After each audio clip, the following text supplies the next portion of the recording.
Friends, welcome to my channel. நம்ம இன்றைக்கி என்ன பார்க்க போகிறோன்னு பார்த்தீங்கன்னா, ராகி சேமியா வந்து எப்படி செஞ்சாலும் உங்களுக்கு குழஞ்சி போயிருதா? கண்டிப்பாக நான் சொல்கிற டிப்ஸில் ஃபாலோ பண்ணி பாருங்கள். நல்லா உதிரி உதிரியாக சூப்பராக கிடைக்கும். அதுக்கு வந்து ராகி சேமியா, ஒரு பேக்கெட் ராகி சேமியாவை நல்லா உடச்சி எடுத்துக்கலாம். ஒரு அகலமான பாத்திரத்தில் தண்ணி கொஞ்சமாக சேர்த்துட்டு அந்த ராகி சேமியா ஃபுல்லாத்தையும் அந்த தண்ணியில் சேர்த்துக்கலாம்.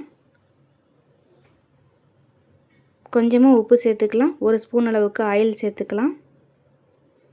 இது எல்லாத்தையும் நல்லா கலந்து விட்டுடலாம். தண்ணியில் நல்லா சேமியா ஊறி நல்லா வெந்து வரணும். ஸ்டவ் ஆன் பண்ணி நல்லா ஒரு 5 நிமிஷம் நல்லா கொதிக்க விட்டுடலாம். ராகி சேமியெல்லாம் 3/4 பாஸ் அளவுக்கு நல்லா நமக்கு வெந்து வரணும்.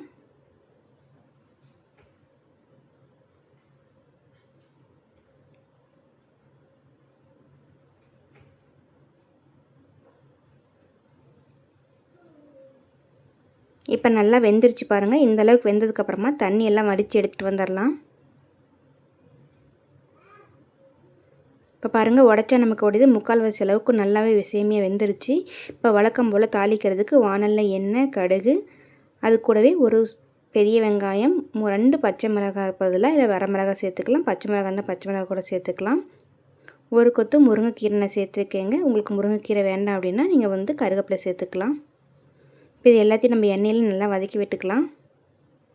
தேவையான அளவுக்கு உப்பு சேர்த்துக்கலாம். ஆல்ரெடி வந்து ராகி சேமியா வந்து உப்பு போட்டு நம்ம வேக வச்சுருக்கோம். இப்போ வெங்காயத்துக்காக தான் கொஞ்சமாக உப்பு சேர்த்துருக்கோம். உப்பெல்லாம் சேர்த்துட்டு நல்லா இந்த மாதிரி கலந்து விட்டுடலாம். வெங்காயம்லாம் நல்லா வதங்கிடுச்சு பாருங்கள். இப்போ இந்த ஸ்டேஜில் நம்ம வேக வச்சு வடித்து வச்சுருக்க அந்த ராகி சேமியா இது கூட சேர்த்துக்கலாம். நம்ம வெள்ளை சேமியா செய்கிற மாதிரி தண்ணி விட்டு இது வேக வைக்கக்கூடாதுங்க. தாளித்து விட்டுட்டு ஆல்ரெடி நம்ம ஃபஸ்ட்லேயே வேக வச்சுட்டு தான் தாளித்து விடணும். இப்போ சேமியெல்லாம் சேர்த்துட்டு நல்லா இந்த மாதிரி கலந்து விட்டுடலாம்.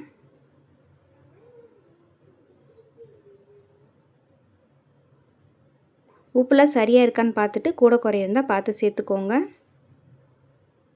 அவ்வளோதான் ஃப்ரெண்ட்ஸ், நான் சொன்ன இந்த டிப்ஸில் நீங்கள் கண்டிப்பாக ராகி சேமியா செஞ்சு பாருங்கள். நல்லா உதிரி உதிரியாக சூப்பராக சாஃப்டாக கிடைக்கும். சாப்பிட்றதுக்கும் ரொம்ப நல்லதுங்க. ஹெல்த்தியான ரெசிபி. கண்டிப்பாக நீங்களும் உங்கள் வீட்டில் இதே மாதிரி ட்ரை பண்ணி பார்த்துட்டு எப்படி இருக்குன்னு எனக்கு மறக்காமல் கமெண்ட்டில் சொல்லுங்கள்.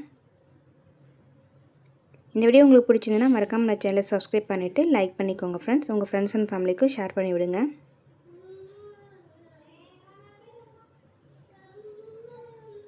ராகி சேமியா உதிரி உதிரியாக வரதுக்கு இந்த டிப்ஸை ஃபாலோ பண்ணிக்கோங்க. தேங்க்யூ.